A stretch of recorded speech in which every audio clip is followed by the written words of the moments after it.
So this is where we are. We're 2 years into this investigation. We're a year and a half into the presidency. We're over a year into special counsel. You have a counterintelligence investigation that's become public. You have a criminal investigation that's become political.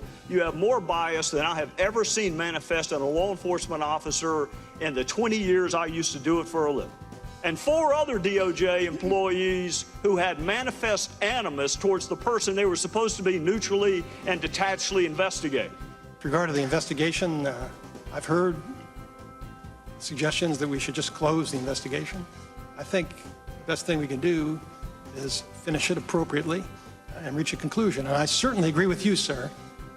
People should not jump to conclusions without seeing the evidence. I've been the victim of fake news attacks myself, so I'm sympathetic. I agree with you, sir, that there's been no allegation made by the Department of Justice or the special counsel other than what's reflected in those documents that are filed publicly, the charged folks. Nobody should draw any conclusions beyond those charges. Why did you hide the fact that Peter Strzok and Judge Contreras were friends? Why did you redact that in the documents you gave to us? Judge Contreras is kind of important. FISA court judge, more importantly, just as importantly, the judge that heard Mike Flynn's case. Why'd you try to hide that from us? Mr. Jordan, I appreciate you giving me the opportunity to respond. I've heard you make those sort of allegations publicly on TV. I got and if you let me respond, sir. Mr. Chairman, he should be given the opportunity. Now, Mr. Jordan, answer. It's redacted. I am the Deputy Attorney General of the United States. Okay? I'm not the person doing the redacting. I'm responsible for responding to your concerns as I have. I have a team with me, sir. It's just a fraction of the team that's doing this work, and whenever you brought issues to my attention, I have taken appropriate steps to remedy them. So your statement that I'm personally keeping information from you, trying to conceal information... You're the boss, Mr. Rosenstein. Did you threaten staffers on the House Intelligence Committee? Media reports indicate you did. Media reports are mistaken. Sometimes. But this is what they said. Having the nation's #1 law enforcement officer threaten to subpoena your calls and emails is downright chilling. Did you threaten to subpoena their calls and emails? No, sir, and there's no way to subpoena phone calls. Well, I'm just saying.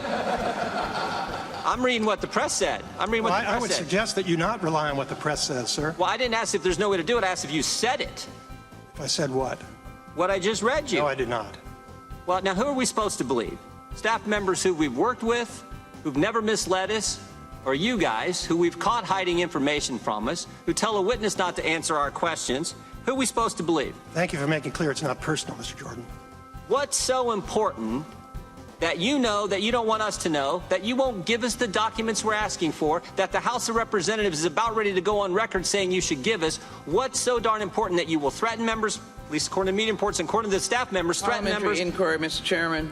What is so important, Mr. Rosenstein? Mr. Gowdy talked about how long this investigation is going on, how long there's been a special counsel. We started asking for information in July of last year, and some of that is still has not been given to the Congress, still not has been given to this committee, the committee charged with defending the Judiciary Committee. So I appreciate what you do. I just want the information, and we're so frustrated that there is now a resolution on the floor of the House in just a few minutes that will be voted on. If you're interested in the truth, Mr. Jordan, the truth is, we have a team of folks, they're Trump appointees and career folks, and they're doing their best to produce these documents. Director Wray explained to you the process. He's got hundreds of people working around the clock trying to satisfy these requests.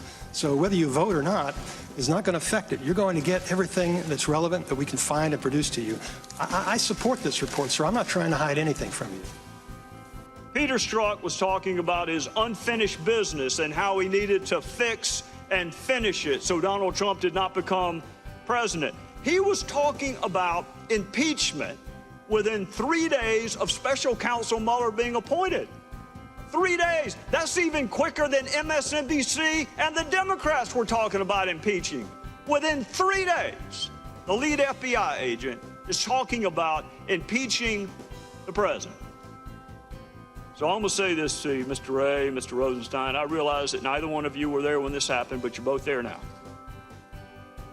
Russia attacked this country. They should be the target, but Russia isn't being hurt by this investigation right now. We are.